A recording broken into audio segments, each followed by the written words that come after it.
Today, Americans are suffering from the overreach of its regulatory agencies. Never-ending rules and regulations. Burdensome, expensive, and time-consuming. I hate it. I mean, this is big government gone crazy. They're killing our economy. They want to control every aspect of our lives. Employers now face thousands and thousands of pages of rules. Rules. All the time rules. I'm sick of them.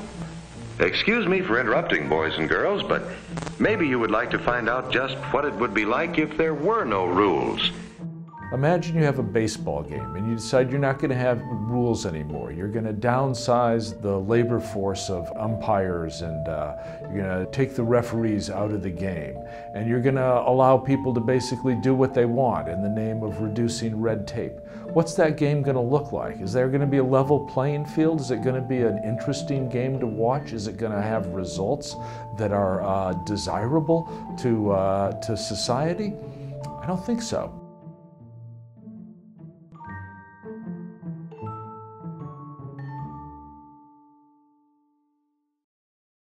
Law is one of the cornerstones of our democracy. Imagine what things would be like if we had no law. Suppose we had no Constitution, nor any other written law. The issue isn't really regulation or not. That's kind of silly. It could be a good regulation or a bad regulation. What kind of regulation, how much, how to make it effective. Regulation is a very important part of the puzzle, but it has to be done well and intelligently. And that means getting the kind of political control of it out of the way that's largely dominated by the big corporations. Lawmakers and aides who purport to work for the American people, selling them out for money. It's a long-standing tradition in Washington. What happens to prominent politicians once they leave politics? Bill Clinton has made $80 million. You know, Alan Greenspan is now in a consultant to PIMCO.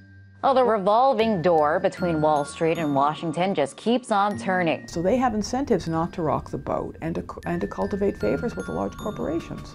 The oil industry has made $58 million in campaign contributions to federal candidates.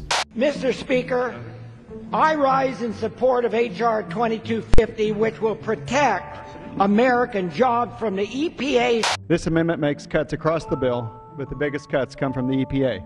Ultimately, the regulatory framework represents the power base underneath it. And that means that until you change the power base, you're not going to have decent regulations. That's just common sense.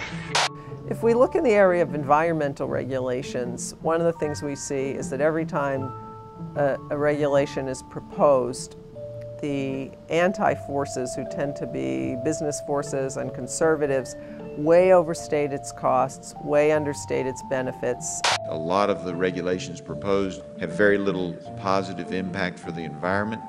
And the studies which have looked pre and post at the regulations have shown, for the most part, many of these regulations turn out to be good for business. You're not going to condemn regulations regarding emission and... I certainly am. Of course I'm going to condemn them. Why not? Now he's going through the Environmental Protection Agency, which is unleashing a slew of regulations on the coal industry, which will result in job losses. To tell firms that they can't pollute our air and water, or that there are limits on the amount of effluents that they can dump into our air and water, that's not a bad thing. That doesn't stifle business. On the contrary, it means that there are healthier people who are better able to get to work because they're not hacking their guts out or staying home with their sick kids, right? It means that you've got a market for pollution control equipment to clean up the air and clean up the water. It doesn't stifle business. It doesn't stifle the economy. What it does is it provides a livable society for everyone in which businesses can do well and families can do well. Guess if we're going to have any fun, we'd better make some rules. We all want clean air, we all want clean water, but it's killing jobs and job creation. What's happened recently is the Republicans are starting to talk about regulations as a problem for job creation, which is just that's hokum. Job killing regulations. The blanket statement that regulation kills jobs and we need something else is an ideological point of view rather than anything based in research. Over the course of the 20th century, we've seen that the period of heightened regulation has also come with periods of heightened growth, of more jobs, and more equality. What deregulation, in fact, does is that it helps companies minimize costs without guaranteeing at all that they will create jobs. I wonder what that great philosopher, the mass murderer, Mao would think of some of these ideas. This idea that regulation is a dirty word.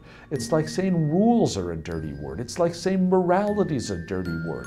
These aren't dirty words. These are part of a civilized society. This is part of what makes us live in a large and complex society in which we can all function and try to get along, as opposed to living in a jungle where might makes right. So to decry regulation in an uncritical way, in an across-the-board way, in a broad-brush way, and not make the distinctions between sound regulations, of which there are many, and unsound regulations, of which there are also some, is a huge mistake. It's like throwing the baby out with the bathwater. And this is what we figured out again with the great financial crash of 2008. After we generated more freedom for the bankers, it created a lot of unfreedom for the rest of us.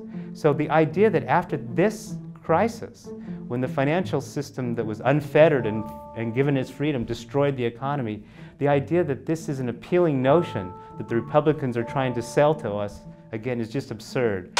Bankers are all over telling me they're scared to death to make loans because the regulators are going to come in and second guess them on Monday morning. We don't have enough deregulation. We started deregulation, but we didn't finish the process. As regulations grow, freedom dies. Choice or control. That is the decision we as Americans must make. In order to have freedom, we need regulation. We need smart regulation and proper regulation, but we need regulation of the economy to generate freedom for the rest of us.